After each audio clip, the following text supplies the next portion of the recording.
Happy Founders Day. Founders Day has to do with the day that the Barbados Workers Union was formed, whole 82 years ago.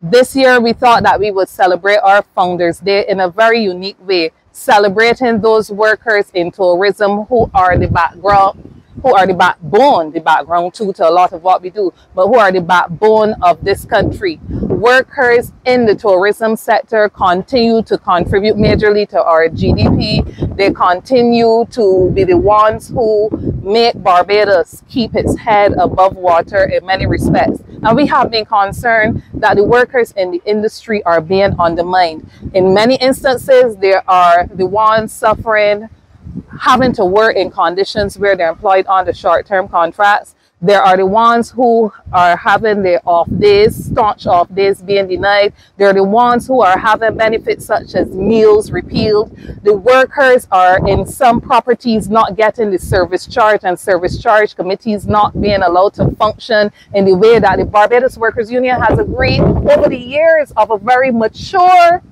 agreement with the Barbados Hotel and Tourism Association, which is now under threat. Why?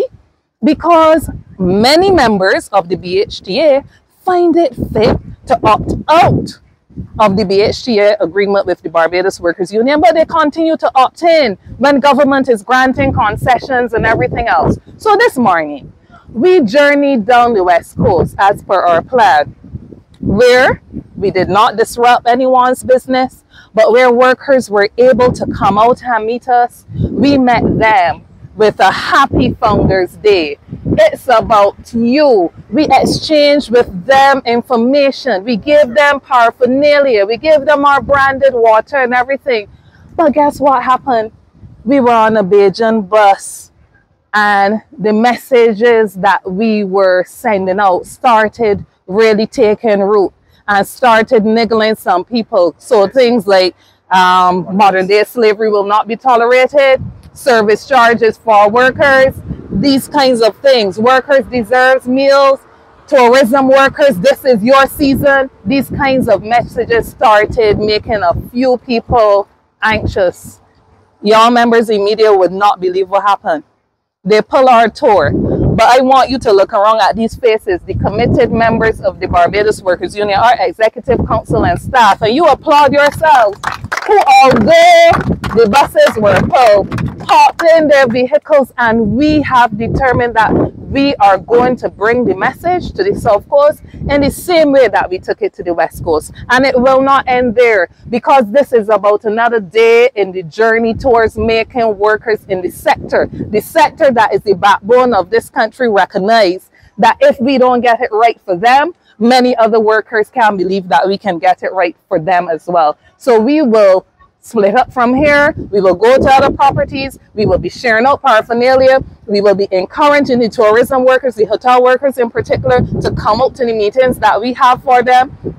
We have had a couple already with room attendants, housemen, and so on, from properties all over the country. And workers have been coming in their numbers. As our campaign has been ramping up, workers are signing up, because workers are indeed understanding that this is their season. If you cannot get better for workers with a union that cares, a union that's working with them, and a union that has convinced the government that its aim, its objective of achieving the mission of enfranchisement can only be achieved if workers are right-sized. If we can't do it now, we will never be able to do it. So our message to the workers in the industry today, and continuing from today until we reach the start of the season, which we hope will be a good one, and which we hope will be a good one where workers are getting their due.